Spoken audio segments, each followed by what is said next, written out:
And welcome back to CSS Podcast. I'm your host, Dave. This gentleman here is Charlie Crawley, and my son, Sam Wolfer, should be joining us here in just a little bit. But this is episode number 105. It was titled the Pete Rose edition. However, there has been some, other breaking news and some other developments in there. So it's Pete Rose and Friends edition today. So, hopefully we'll be able to do it justice and, share a lot of Cincinnati sports scenes. Uh-oh, wait a minute. We've got something going on here. We've got a little glitch. I got to record here. All right, so we're,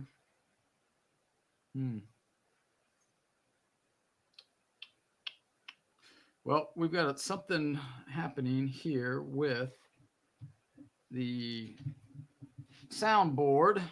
It is not recording for some reason. There it is. There we go. All right. So, for those of you that are listening to the podcast, the audio version, this is episode number 105, entitled The Pete Rose Edition and Friends. So, catch the first minute on YouTube. We are live on YouTube as well. So we're going to get right into the things here because got a lot to talk about with the Bengals, with the Reds. And before we begin, Crawley, how was your week? It was good. Yeah, nothing too crazy. Normal 5-day week. Nothing that I think out of the ordinary to really talk about. Yeah, I don't know if Tuesday, Wednesday, there was a full moon or total eclipse somewhere on this planet, but the kids were just off the chain. Third bell for RP. We had 9 of them in there. It was just a revolving door. It's like, whoo! I was like ready to shut the door and say no more. Hopefully you turned them all and put them all on the right path. Well, no. No. They'll never be in there again. They might not be because they might not be in school again. But no, I did not put them on the right path, unfortunately. So maybe that's a cue to get me out of that. But we'll see. All right. UC football was off. They go to the Jump House on next Saturday. Any thoughts on that? Real quick. No, I mean, this week was definitely needed, this off week. I mean, they had so many injuries coming out of that Texas Tech game. So came at a great time. No, I have not heard any reports. They probably haven't. They probably don't have to say anything until we get a lot closer to the game before, who's back and everything. But I mean, UCF, they lost to Florida this week. They lost the last 2.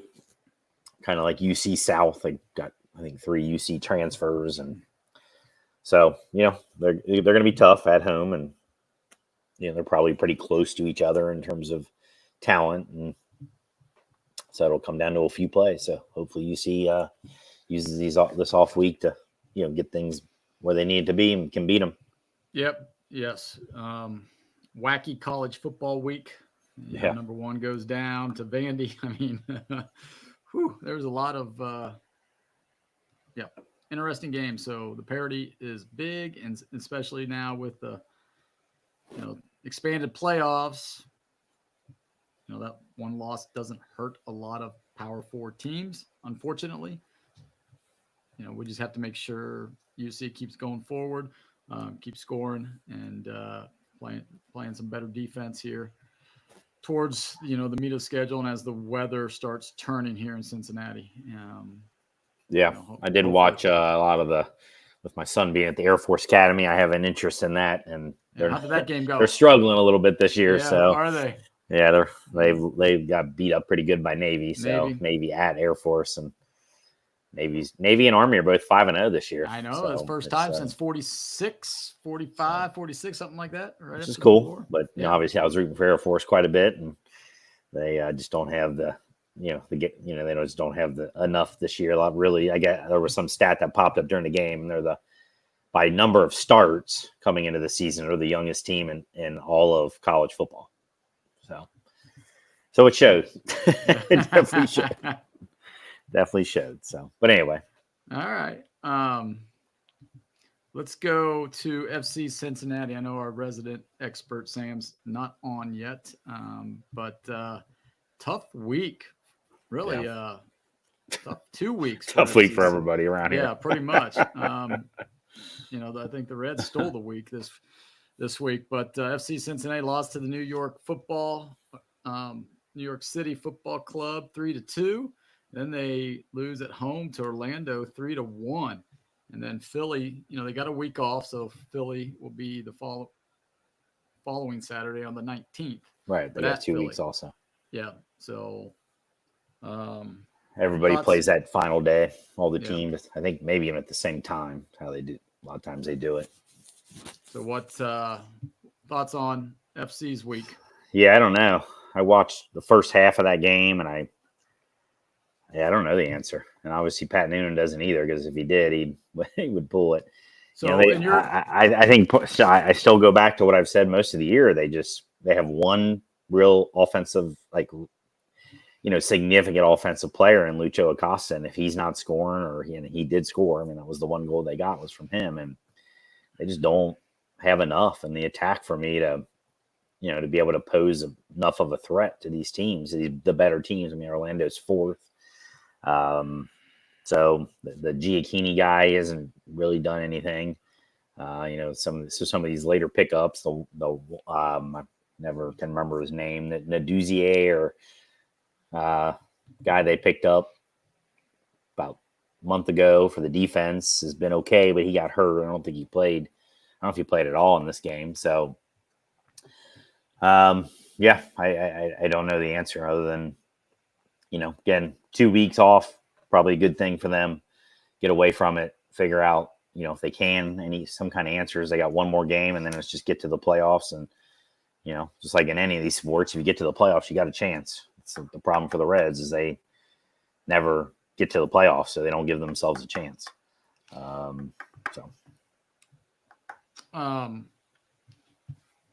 So do you think Noonan, obviously trying to win the games, but do you think this is a ploy to just rest up a little bit for the playoffs and make sure everybody's going in healthy, or since they really can't get a higher seed, or do you think that there's some fundamental flaws going into the playoffs? I think there's flaws. I think they're like I said, in the attack, they don't have enough. I don't think their talent is good enough in the attack.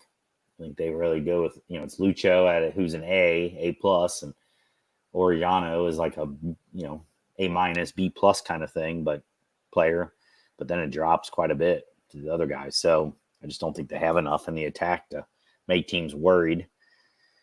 So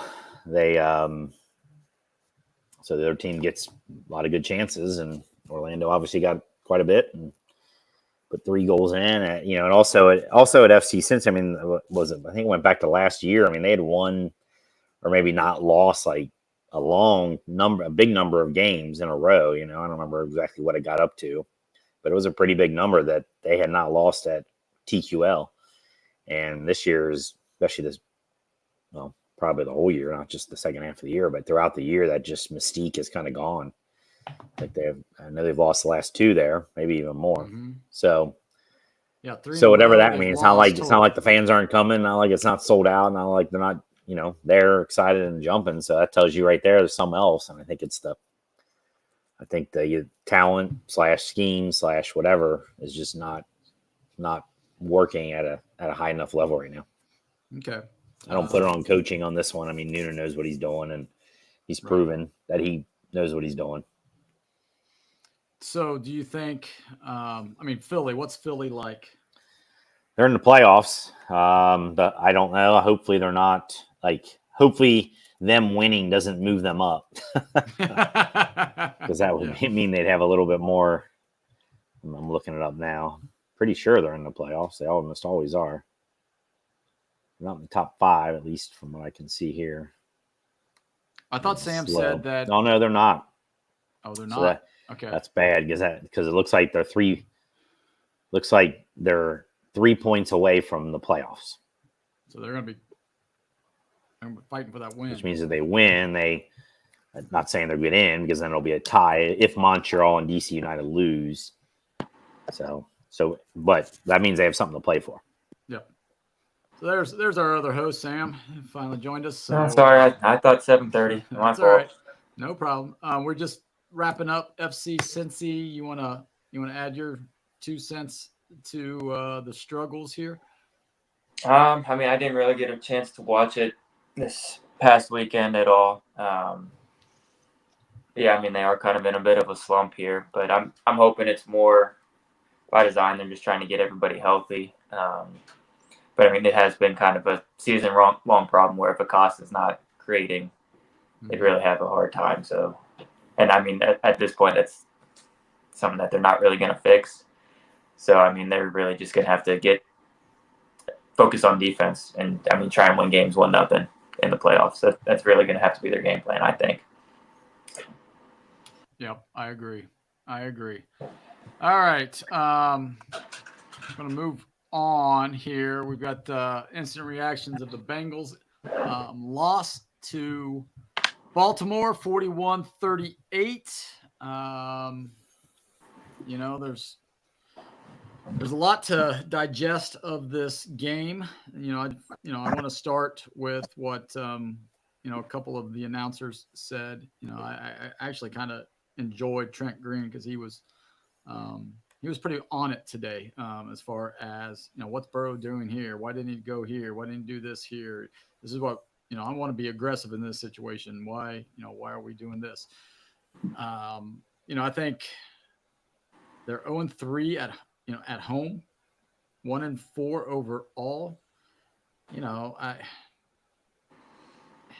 It's going to be a tough road, and if somehow Pittsburgh wins tonight because they're at home versus Dallas, they'll be 3 games out of first place. And looking at the teams ahead of them, just to get the wild card, they got to make up some ground here. And the schedule, I mean, we'll look at that here in a minute, see where we can find the wins. But with 12 schedule doesn't games, matter when we suck. It yeah, doesn't matter. Yeah. So, and I'm not worried about Pittsburgh. Baltimore's not losing hardly any more games this year. Probably not. So let's talk about the game. I'm going to say it right now. Zach Taylor lost this game for him, and Joe Burrow, you can't throw a pick in that situation. I'm sorry, you can't. If you want to be an elite quarterback in this league, you are marching down, and you cannot throw a pick there. Yeah, you cannot. You can't. Yeah. And I'd hate to agree with whatever his name is, Chris Canty or whatever, saying he's not elite anymore, but elite quarterbacks in that situation don't lose the game, don't turn it over. But let me say on the other side, he threw 5 touchdowns today. They scored 38 points. Yes. Lamar Jackson, who Chris Canty, I guarantee if you asked him on the spot, would say he's the best quarterback in the league. Right. Fumbled. Twice. And the Bengals should have won off of that fumble. Should have. So that's just as bad as Burrow throwing the interception. Yeah. So don't tell me Lamar Jackson is the all-time greatest and Burrow is not elite, because that's not what he would say. No. So you're right. I guarantee he's being hypocritical right there. Probably. And Burrow throwing 5 touchdowns is not on. Bad interception. Yes, they still win the game. They still should win that game. There is absolutely no reason they don't win that game. 5 touchdowns, 38 points. How many teams lose scoring 38 points? Not many. Yeah. As I told you, so right. I'm going to defend Burrow in this case. Burrow. That's not why we're 1-4. Have to be perfect. It's not why the Bengals are 1-4. And he said it he said it before the game. Right. I got to be perfect. You can't be going to a game thinking you got to be perfect. Right. He's saying, when he says that, he's telling you what he feels. Right. That the rest of the team sucks. Yeah. That we have no chance unless I'm perfect. That's not good. No, and I'm not saying he's not elite. I'm just saying that in that moment, elite quarterbacks don't make that. I'm just saying. Then Lamar Jackson's not elite either. but he did pick up the other fumble and freaking made a hell of a play. He did. Yeah, that was. Yeah. And Sam Hubbard's got to make that damn tackle. I'm Well, sorry. we know Sam he Hubbard. doesn't because he's not any good. So, Right. I mean, again, that's just Right. goes. I mean, the defense. The defense. And yes. what I don't get is I thought our defense played solid in the first half. I mean, they weren't great. Wow, That first drive, they weren't great. no. But they got 3 stops in the first half, including a safety. I mean, it was the best half of football that defense has played all year. But that it was. and on the flip Kansas side, they City. gave up 41 points. That tells you how Right. bad they are. Yeah. Yeah. The Kansas That's City the best game they was- played, and they gave up 41 points. In the first half. I mean, second half, they were god awful. Right, but it's a whole game. It ain't just one Yeah. half of football. Right. Which is what I don't get because usually, second half Lou, he goes in and makes his adjustments, and they're Well, you got to have good players, Well, here's the thing. and he doesn't. Harbaugh, I don't know if you saw him coming out of the half when he made that comment. It's like, yeah, we've got to, they've got 8 in the box, so we've got to make some explosive plays. And what did they do? They scrapped. I mean, they put Henry on the damn bench, and, Yeah, they and did. they went no huddle, saying, all right, we got to go, and Lou had no counter. So well. um, What frustrates me the most about losing this game is John Harbaugh did everything he could to lose the game for the Ravens. I mean, in the first half, he called that timeout when they had the 3rd and 12 or whatever and let us go score right before the half. Because he's a terrible clock manager, and yet somehow Zach Taylor's even worse. That's what frustrates me. Zach on the clock management, I don't think it was bad today. It was His just game his play management, play calling. in general. His play calling, Lamar makes the fumble. We scoop it up, go to the 40. We get 5 yards on a run, and then we try to run it 2 other times and get nothing. We're looking at a 52, 53-yard field goal attempt to win the game. And it's like, God, you got to go a little closer than that. I mean, you've got to. And that's where I say I blame Zach because he took the pedal off. And you look at this offense, Yeah, he did. called a great game up until that point. I mean, I will give him kudos there, but up until that point, when the game's on the line, he did not, he went conservative, and conservative cost us. And that's what happens in Cincinnati sports. When we go conservative, we lose. So, Well, I mean, we've said this. I mean, we've been doing this podcast, 3 Bengals seasons now? Yep. He has done this multiple times at the end of the game where he has settled for a field goal or played for the field goal. Not even settled, but played for the field goal. Took the ball out of Burrow's hands, and we have lost on multiple occasions. And he hasn't learned. If Burrow is your franchise quarterback, if he is the guy, you let him go and win you that game. It's one thing is if Burrow throws it 3 times, 3 incompletions or 2 completions, and you're short, and they stop you and they force you to kick a field goal. He went in as soon as we got that turnover. He went in with the mindset, we're kicking it. mm-hmm. Yeah. And if you're going to have that mindset, why are you waiting until 4th freaking down to kick it just in case you bobble the snap? Yep, that's what It makes no sense. Right? Yeah, I said that from the beginning. Right. I said the Bengals had to score 40 points to win, and I said that why would you wait till 4th bet down to kick it? If you know you're kicking it, Yeah. Right. hell, Kick it take a on knee first. and kick it. I mean, so it's in the exact spot, and you do it on 3rd down, whatever, and even if you fumble, juggle the snap, and now it's a 63-yard kick. I mean, he can make a 63-yarder. I mean, as I said, the Texans guy made a 59-yarder to win it today. So, I mean, they think he's going to, Money Mac's going to, win the game every time. Okay, well, what's the matter where he's kicking from? So that shouldn't have been even, crossed their mind. In terms of that, I just think that we're to the point now where anytime we're in a big game, Zach Taylor and what he really is showing up. I mean, it's Chiefs this year.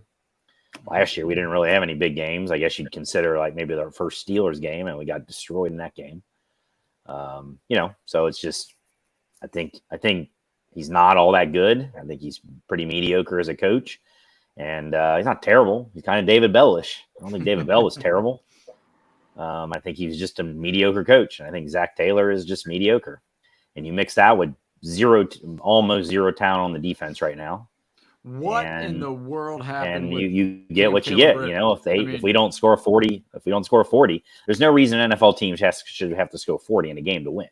You should win a game scoring 24 in a game.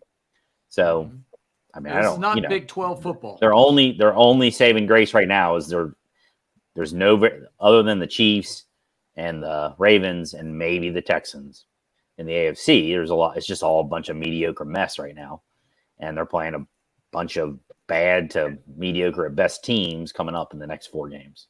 Well, I'm still not putting my money on the Bengals going to the Browns and winning. Well, here's the conference. All right, here's the conference right now. The standings, right? You've got Chiefs and Texans. Chiefs are 4-0. Texans are 4-1. Steelers are 3-1. Bills came back today, 3-2, or lost today. They're 3-2. Ravens are 3-2. Chargers 2-2. Broncos 2-2. Raiders 2-2. Colts 2-3. Dolphins. Broncos are ready to go 3-2. Yeah. They're not. They don't. Titans are 1-3. Bengals 1-4. Right. So, the only saving grace is the Browns are 1-4. But let's look. Again, it just goes back to the same thing we said with the Reds. That's why I said it's kind of like David Bell. Mm-hmm. It's a simple question: are the Bengals underachieving right now? Yeah. Based on the record. Yeah. Were they underachieving last year? Based on their record. Yep. Yeah. That's 2 seasons in a row now. Mm-hmm. That's not good. No, you know that. Not. I mean, it's simple as that. Are they living up to what their talent is? And the answer is no. Now, offensively, I would say absolutely right. But that's on the front office and Zach Taylor and Anarumo, who the players they get. Right. The defenses. Right. It wasn't like we came into the season saying, "Oh, we think this defense is going to be great." I mean, they're resurrecting a guy they cut. And Von Bell. I don't know what's happened to Cam Taylor Britt. He's terrible right now. They should bench him completely. But who are you going to replace him with? Hilton, who's the guy we depend on the most because he just kind of knows what he's doing, is out. Was out. Dax Hill's out now. The linebacking core. Gaithers needs to be. They're not good. Well, yeah, he should be starting. He should maybe the only linebacker playing. Yeah. And the defensive line, obviously, we know is not any good. So. No. Did BJ Hill play today? Yeah, he did. I did not ever see or hear him. Yeah, he got held one time, and they threw a flag there. So there you go. I'm sure he's still maybe not 100%, but yeah, he made a couple of plays, a couple of stops. But he got tired, right? Gas because he was out 2 weeks. And when there's no game changers on that defense if Trey Henderson doesn't play well. Well, speaking of that, trade deadline's coming up soon, and I know the Raiders are. There's rumors that We're not trading for Devontae Adams. Not Devontae Adams, Max Crosby. Oh. Get him and Trey on the opposite ends. Bengals don't do that kind of thing. I know they don't, but they need to. No, they don't. Yes, they need to. Trade. I'd be more shocked at that than the fact the Reds got Terry Francona. All right, so here's the next, 12 games? Because they got 10 games, right? No, what are we? They played 5, so they got 12 left. 12 games.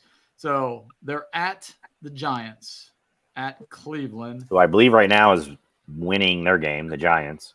And then versus Philly. So what are you thinking there? I honestly don't even know. I'm guessing at the beginning of the year we all said 3-1. We said they at least I said they lose to the Browns but win the other 3 games. Right. But I'm not saying that's happening now. No. But I know we don't play well in the Meadowlands. Yeah, the Giants beat the Seahawks at Seattle. Cleveland, I know Deshaun Watson is one of the worst quarterbacks in the league, but they'll probably bench him and start a rookie or a backup and Jameis, and Lou won't know what to do. Jameis will throw for 400 yards against the Bengals. Oh yeah. He can throw a lot. He can throw for yardage. Oh yeah. He might throw 3 interceptions, but. And then the Eagles will just run all over us. So that's the end of October. So if we're saying there's a real possibility we're 1-7 at the end of October. Yeah. There's a real possibility. And I mean, then we've got if I had to put money on it, I'd say we're 3-6. 3-6, so we're win 2. Yeah. Which is still, I mean, it's the season's done. It really is. And then November, you've got the Raiders in town, which they could be a total disaster by then. Well, they are now, but they could. They already are. They could. Adams and Crosby could be gone, and we'll have what's his name from Purdue slinging the ball all over the place. I can't imagine you get rid of Crosby because I think the two hardest, well, not counting quarterback, the two hardest positions to find a stud is left tackle and rush end, that good of a rush end, and he's a top 5 rush end. So but I don't know how you get rid of him. You can find another wide receiver, but you can't find. It's hard as hell to find a rush end. So November, you've got only 3 games in November because you got the bye the last week of November. So you have, like I said, Oakland comes to town. Then we're at Baltimore for that Monday night game or Thursday night game, whatever it is, and then we're at the Chargers. And you don't think Jim Harbaugh's saying, man, we're going to run the ball 75 times because, they did that against Penn State. And it's like, no, we're going to run the ball and then we'll have a play action pass and Herbert's going to launch one deep and over Cam Taylor-Britt because he's going to be 5 yards behind whoever. And it's going to be, and then December. There's no use even looking at that schedule. And then December might be just because our predictions have no bearing on anything at this point. No, they don't. I mean, it started from game 1. No one's still predicting the Patriots being the Bengals. They're terrible. They are absolutely garbage. Yep. They lost to the Dolphins today. The Dolphins have nobody left. I mean, their entire team is on their 4th quarterback. Right, and the Dolphins beat them, I think, unless something changed at the end. Dolphins won, right? Yeah, 15-10. Yeah, 15-10. Is that 5 field goals the Dolphins got? I don't know. I didn't look at it. I don't know, but it was I mean, they're running like they're JV on the Dolphins, and they beat the Patriots. Sorry, Phil. Yep. But all right. I'm just saying. There's no use. I mean, we can't. There's no use. So, like I said to my wife, I go, I think my Sunday's just freed up a little bit because I don't think I'm going to sit in front of the TV and invest 3.5 hours in the Bengals. I'm just not. I might have them on. I might be doing some yard work, might be grilling, whatever, but I am not going to be sitting there. I mean, it's worth watching when they have the ball. I mean, Jamar Chase, how many touchdowns? Over whatever it is, he holds that stat like over 50 yards or 60-yard touchdowns since his rookie year. It's crazy. I mean, he gets the ball and there's your play. Do an end run. Do it if you don't want to pass the ball. Do it. When do they ever do a what are they? That little jet sweep. Yeah. Ravens did it with Zay Flowers. They do it all the time with him. First play of the game. How do you not do that 2 to 3 times a game? Just to get the ball in his hand. Yeah. So again, whatever. Zach can scheme it up and get the ball in hand other ways. You can do the bubble screen. He can go 70 yards for a touchdown. All right. It's just incredibly frustrating. You had 3 chances to basically win the game, and they didn't do it. And the defense just didn't get the job done today again. No. Let's see. Let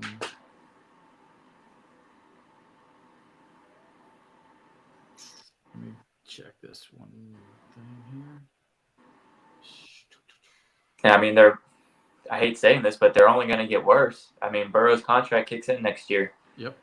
That's compared to what he's at this year. Oh, and Chase is going to be getting a contract. Chase is going to be getting paid. So, I mean, Chase should be getting paid tomorrow. I mean, his performance. It's not going to happen until the end of the year, but it's going to happen. So, I mean, that's even less money that they're going to have for defense. And, I mean, we've been saying for 4 years now, get Joe Burrow an offensive line. We finally have one. And our defense. Now, on the flip side, on the other side of that, I mean, there's nobody on the defense I'd pay money to. So, I mean, not. I'd be at the point now where next year I'd use all 7 draft picks, whatever, on defensive players and just let them replace the guys here. I would get another tackle somewhere in there just because Mims scares me. Yeah, I mean, but I'm just saying, like, he he played well, but that injury bug. yeah, he does have it. So, but Cody Ford stepped up. He didn't even miss a beat. I mean, again, that wasn't the issue. No, it wasn't. No. All right. So next week, where are we at? We are at Giants. At the Giants. Predictions. I've got no idea. I'm not even. Yeah, I'll say the Bengals win just because I have that much faith in the off. Well, I'm not really optimistic. I just have the Giants are terrible. They play them pretty good, but they're still not good. They're not a good team. Bengals aren't a good team either, but the Bengals offense is the best unit between those two teams. So I'm going to say the Bengals again. It'll be a shootout, and they'll win. You know, they'll probably have to score 35 points. Let me ask you this: maybe 40. Okay, so their offense is the best, is better than the Giants' defense, but is it that much better than? You know, how much better is the Giants' offense than our defense? And is that? I mean, I don't know. I haven't paid that enough attention to the Giants. So if Daniel Jones throws for 300 yards, Lou should be fired tomorrow. I mean, he should be fired on Monday. I mean, there should be no. I mean, he needs to be coached for his job, and he should have been this week. He should have already been coaching for his job. I mean, in all honesty, a Super Bowl contender whose defensive coordinator and defense put up those numbers, they're fired. They're bringing in somebody else, or they're elevating somebody. They're changing it up. They're not just going to sit there and be complacent with it. But, hey, on a positive note, Mike Brown cracked the top 400 richest people. Yeah, great, cool. In America? Yeah. Cool. None of that has any cash value. So cool. What is it? 3-point-some billion now he's worth. So just from owning the team. Like I said, none of that has any cash value. So okay, cool. Time to move on. All right, let's move on. All right, so now we got a little trivia here.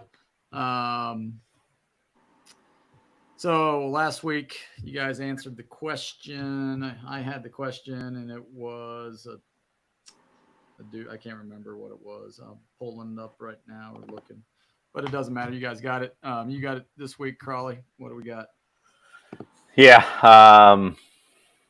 it's a little NFL, kind of general NFL trivia I heard on the podcast or the radio or something earlier this week. Who holds the NFL record for most passes in a game? Only player to ever throw 70 passes in a game, one game. Wow.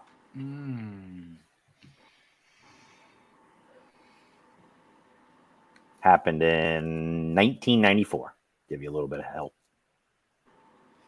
Wow.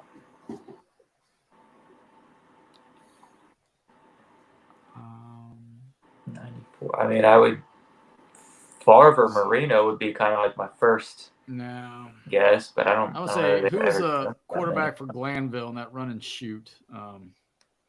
Warren Moon. Well, yeah, but it wasn't Moon. It was like this. Probably somebody like Sage Thompson or something like that. Sage Ross. It was not. No, it was not. Yeah, I'll give you a hint. This is a well-known quarterback. This is not some guy that just came off the bench and you never heard of him outside of that. 95, did you say? 94. 94. So Steve Young, probably no. Flutie? No, way better than that. Way better than Flutie. Okay. Yeah. Not as good as Steve Young, but okay. What about Kelly? Jim Kelly? No, he's not a Hall of Famer. He's probably, I don't know if he's the tier below, but maybe 2 tiers below Hall of Fame. I mean, 2 tiers below. Good, really good player. I'm sure made the Pro Bowl a few times, but not Jim Kelly, Steve Young level. Mark Bolger? No, better than that. Kurt Warner? That's a good guess. That was kind of when I heard the question. Yeah. That was my first thought, or it's not him Grace, though. Not Brady. And Kurt Warner's in the Hall of Fame. But Brady did throw the ball a lot when they had no running game, but yeah, it's not Brady though. 94. NFC or AFC? Give us another clue. AFC. AFC. Played for his main when he did it, he was in the AFC. He did play in the NFC briefly, but he's much more well known for the AFC. Cordell Stewart. No. Roethlisberger. No, but he is up there. Yeah. Matter of fact, he was like Roethlisberger threw 66 in the game. David Carr. About Vinny Testaverde. Ooh. He was second, 69 in a game. Vinny Testaverde. Bernie Kosar. No. Yeah. There. I would say this guy and Vinny were probably similar in terms of their status. That's kind of the level. This guy may be a little better than Vinny. I'd probably take Bledsoe? this guy over Vinny. Bledsoe, that's it. Oh, that's the answer. Wow. Drew Bledsoe, That was 70. A good one. That was, all right, that was for Phil Farr. 1994, Patriots versus the Vikings. And then the next game, Tom Brady took over, right? No. Yeah, maybe. All right. Yeah, top five were Bledsoe, Testaverde, Mahomes, Jared Goff, John Kitna for the Bengals, 68. Oh, wow. 2001, Bengals against the Steelers. Wow. Did they win that game? Probably not. Probably not. Steelers. If Kitten is throwing it that many times. Yeah, that's probably true.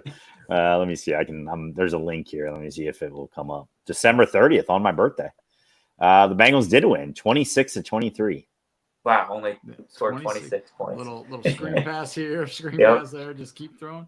Rudy Dick LeBeau was the head coach of the Bengals for that game. Ouch. Wow. Ouch. They were 5-10 at that point, the Bengals. So somehow they beat the Steelers. All right. We're moving on to the Reds. The Reds made news again. Last week they were our topic of the week when they fired David Bell. And I was on this podcast saying they need to go out and get the guy they went and got. That was who I wanted. Did I think that they would actually do it? No. Am I happy? I'm ecstatic. I'm thinking about renewing those season tickets just because of Francona there. So let's talk about your first reaction when you heard the news. What was your first initial? I mean, what went through your head? Well, I mean, first thing that I thought was, is he like healthy enough? Like, because I know that was part of the reason why he decided to step down in Cleveland was for his health, and I think he just kind of was tired of it. But I mean, and then second, I was like, well, if he thinks he's ready, if the Reds think he's ready, then I mean that's the best hire that they could have made. It really was. Because I mean, he's gonna we've seen it. He can win with an owner that doesn't really spend money. He can win with young guys. He can develop the talent, and he can kind of elevate that underdog team. We've seen him do it. So I think he's kind of the perfect fit.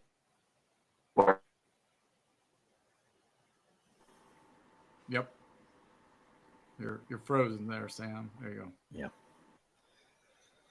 Yeah, I mean, my first reaction was shock because I think it was last week when I stated that I just didn't think the Reds would go out and pay money to an experienced manager like that. I'm not saying it couldn't be legitimate, but an experienced manager that I'm assuming he's not working for $1 million or whatever, because they owe $5 million to Bell over the next 2 years. So I just didn't think that they would be willing to, pay $5 million to Bell and then pay another whatever they were going to have to pay to Francona to get him to come back. So I was shocked from that standpoint. But yeah, my thing I'm hoping that, Francona, part of the fact that they hired him would be that also that, he's not coming back if the Reds are not making some kind of commitment to bringing in some players and doing what they have to do to put a winning product on the field. I mean, I can't imagine he'd be okay with they'd say, yeah, this is the team we got. We're Hunter Green's who we were paying our money to, and everybody else is just coming back. Yep. I can't imagine Francona would be like, okay, sure, I'll go put my my health on the line for that. Right. Yeah, and that's like my first reaction was I was ecstatic, right? I was like, holy, I mean, it was like, yeah, yours like shock. Holy crap. Batman. They actually went out and got the guy who I wanted, who I wanted the year before they got rid of Baker. I wanted them to fire Baker and bring in him when he was an analyst for ESPN. But instead, Cleveland gets him, and we get Brian Price that set us back, 10 years. And I agree with you, Crawley, that this is probably one of two things, right? This is the Nick Kroll told him, and Brad Meter told him, we are all in. Whatever you need, we'll try to go get. These are the, Francona probably said, this is what your team needs. These are the people who are free agents. Trade. Let's see what we can do. And we're not getting Juan Soto. I mean, there's no expectation of that. And Francona didn't demand that with the Indians. Right. No, he didn't. He didn't. But someone like Santander, maybe, right. or Soler. They did lock up. They did lock up Ramirez when he was there, right. And they identified he's clearly our best player, and we know he's going to be a very it's not Candelario, right? In terms of making a bunch of money. It was a guy who was a top over the last decades, probably been a top 7-8 player in all of MLB. They weren't afraid to say bye Lindor either, right? Because they had some good shortstops in the wing. And they that and they're not they weren't going to be willing to pay the money to him for what he was. Yeah, they didn't want to pay him the money. Yeah. So that's the but they didn't miss a beat, right? I mean, he hasn't. Yeah, and I mean, if you look at the timelines, I mean, his 3-year deal, I mean, that lines up with what we have left with team control with a lot of our young guys, right? Right. So 3 or 4 years is what we've got left. Right. So yeah, I mean, I think 3 years from now we'll know exactly what these guys are and whether we're who's deserving of a second contract and what it's going to cost and all that sort of stuff. Right. So yeah, so that I was ecstatic, like I said. And then we just answered that next question. What does it say about the directions the Reds want to go? I think they are in a win now mode. Because like you said, Charlie, he wouldn't have came out of retirement for this gig if there wasn't some assurance from Nick Kroll and Bob Castellini that they would be willing to open up the pocketbook. Now, there's a couple of things that we have to look at. The Reds,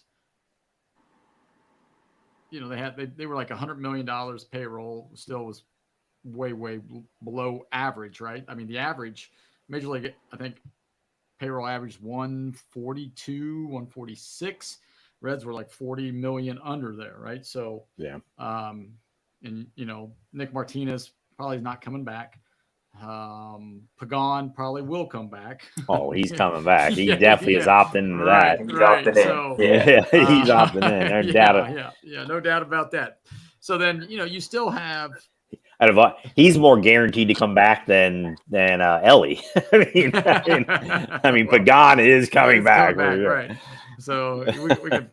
He's bullpen arm number 1 right there. So, but we have a lot of capital, and you're saying we're not getting Juan Soto, which we're not getting Juan Soto, but wouldn't it be nice if we said, hey, we offered Juan Soto 3 years, $50 million a year for to come play for us? That would be nice. But I'd love. Hey, we called Scott Boras about him. Yeah, I would love that. I just love that. We got Francona, man. We're all in. Come on, man. We got you and Soto and Ellie work out together anyhow. I mean, hey, it could happen. You never know. It could happen. Will it? Probably not, but it could. Just think of the numbers he could put up. Great American Ballpark. Woo. Watch out, Ohtani. Coming after you. So that's, I think the direction is, the Reds are all in, and I think Nick Kroll is probably fighting for his job, right? Because because if this doesn't pan out, that's boom. He's gone. He's gone. All right. So, and then this was, I don't know how much it's going to impact, the loss of Bally Sports, because they said they are not going to bring back the Reds. That's one of the teams that won't. That's like a $60 million loss. But apparently it probably isn't hurting them just because they went out and got Francona, who, by the way, his last year at Cleveland made $4.2 million.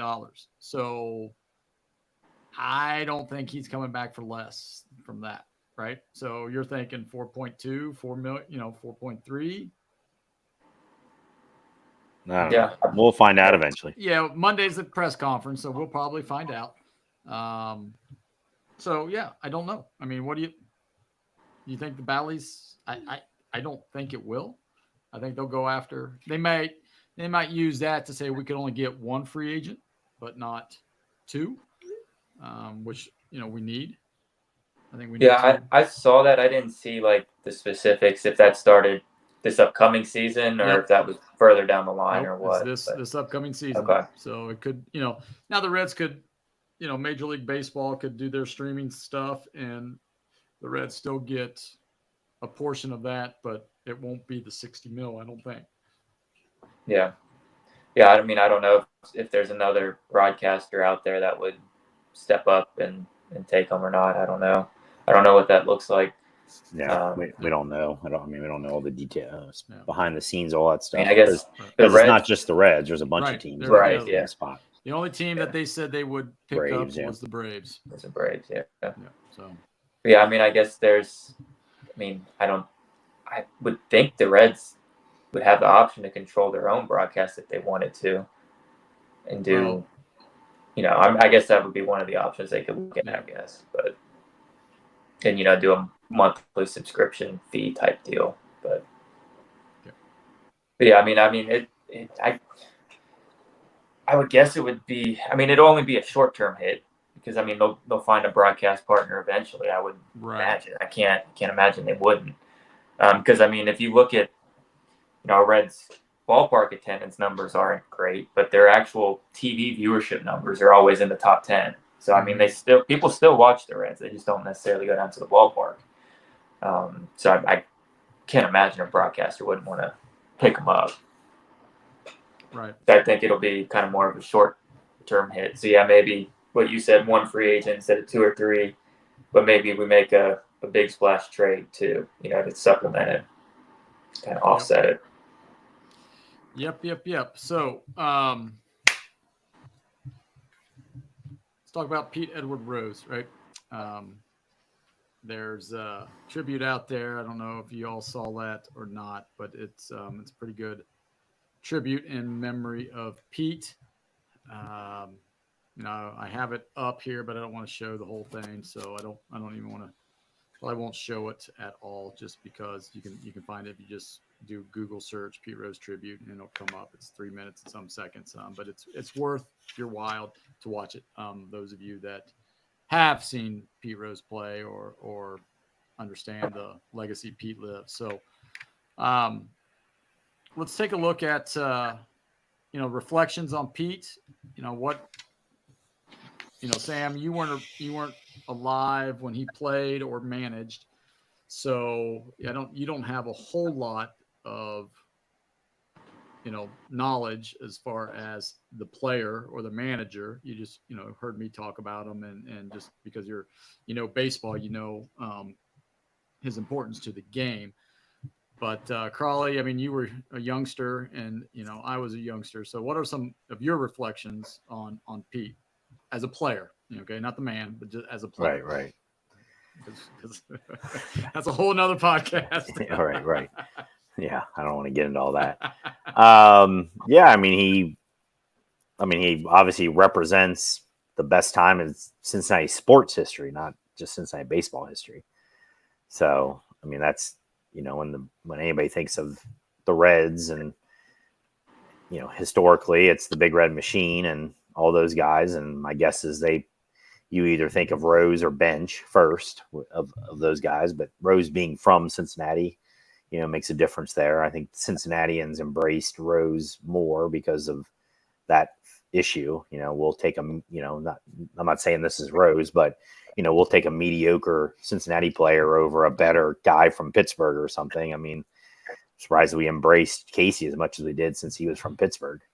But so I'm sure that plays into it. We like our gritty players. I mean, Ryan Friels of the world, again, Trent Irwins of the world. These guys are not very good, but we love the gritty, hard, full go effort players. And Rose was as good as you can be in that area. I mean, he was he was not Ryan Friel. He was a star. I mean, he was 100 times better than Ryan Friel. So that's. Yeah, I mean, that's when I think of my being growing up and thinking of the Reds. It definitely was. I remember imitating his batting stance when I would play like wiffle ball. You'd have, when I was younger, it'd be Rose because he had a pretty distinctive batting stance, or it'd be one of those other crazy guys that, kind of thing. But for the Reds, it was him, Joe Morgan with the, the elbow thing and stuff. So you would, imitate those stances. So I remember doing that all the time. And, and I was too young for the Big Red Machine from the, 76. I wasn't even 2 years old, so I don't remember that at all. But, I do remember him coming back as a manager, and the first half of the 80s were terrible. I remember Mario Soto, and that's about it. Too many Rain Chickies and pole householders and stuff. So the fact he came in and got Cincinnati excited again about baseball, and he was in second place. Reds were in second place like 4 straight years. They were in it. Got excitement back going, like, hey, we got a chance. We got a guy, has done a lot, done a lot of good things for the team, a lot of great things for the team. And of course, once 89 hit, then the whole, everything fell off the table. But yeah, so those are, some things I thought of or I think of. Yeah, my memories, and it's, you evolve over time, but I could not stand Pete Rose my favorite player was Joe Morgan. Joe Morgan, Davey Concepcion were 1-2. I did not like Rose. I thought when I was little, I just thought he was just an arrogant SOB, right? Didn't like him at all. You weren't wrong. No, I wasn't wrong. Your childhood intuition was correct. But I did not like him, I just did. And then when he went to Philadelphia, it just solidified it even more when he bounce that ball on the AstroTurf after the third out. I just, But then when he came back, right, I sort of, my appreciation grew for him. 44-year-old guy out there, collecting 4,000 some hits, and Cincinnati's in the news all the time. And, I think I grew to appreciate Pete Rose as the player, as the manager, and just what he meant for the city of Cincinnati. And like you said, a West Side boy growing up, I mean, he would not get a sniff today. I mean, that's reality. In today's baseball, Pete Rose would not have, he was too slow, couldn't throw the ball at all. He could hit, but they don't want hitters, right? He didn't hit for power. Right. Yeah. He didn't hit for power. So they're not looking at that anymore. And I appreciate, the blue collarness, and I think that's what, they like. And when they, say Cincinnati invented hustle, they did. Charlie Hustle right there. So that was, looking back, this past week, reflecting this past week, there was a lot of emotions for it. And unfortunately, the next question, and we talked about this when we did our Hall of Fame podcast, but I guess we'll throw that out there again. Will he or won't he get in the Hall of Fame now? I think he will not. Sam? Yeah, I really don't know. I know he did an interview a while ago, or I guess it wasn't too long ago, a couple months ago, where he said he doesn't want to go in after he's passed. Right. He said he wouldn't want to because he would want to celebrate it, with his family and with his teammates. So I mean, I don't know. I guess if you're baseball, you might just honor that if you're baseball. I mean, he's already in the museum anyways. Right, he is in the museum. He museum. says he doesn't need a plaque. Right. Then he wants one though. He wanted he one. wants one. He wanted one. Yes, he did. I'm sure. I think listening to him a couple of times here, just pulling up some stuff. I think what kills him most or killed him most about the ban is not being around the game, right? Because he's a baseball junkie. He couldn't go into the clubhouse. He couldn't go to spring. He couldn't. He had to pay his ticket to get behind home plate there. Couldn't really have any type of influence on these young players and talk hitting. I mean, I don't know if you just listen to some of those Fox pregame shows where he was just talking hitting. I mean, it's just you don't hear that anymore. It's all launch angle and early connection and stuff. No, I mean, it was how you get 12, 14, whatever 200 hit seasons, is what Pete Rose did. And I think that is what he missed. He would love to have been able to say, hey, keep me out of the hall, but I want to be able to go to spring training and work with the Reds young players. I want to be able to throw batting practice. I want to be able to get in the clubhouse and just see how they're doing and stuff like that. I think that hurt him the most than being in the hall or not being in the hall, because like you said, all his, his balls in there, the bats in there, shoes, uniform, everything's in there, but the plaque. So I don't think he's going to get in, at least not in the next 20 years. I think there has to be a total, and I think you and I talked about this early last week, that I think there has to be a total shift as far as in the hall and also in the commissioners and some of these writers. I think there would have to be a whole new generation would have to turn over when it comes to all those. So, I mean, people that are disconnected from that time period and say, like, at this point, we don't care about, we're just looking at his on-field stuff, and he deserved at least to be, maybe he doesn't get in, maybe he doesn't get voted in, but he at least deserved to be on the ballot to see, because I mean, Clemens and Bonds and all those guys got to at least be on the ballot. Right. So. Right. Yeah.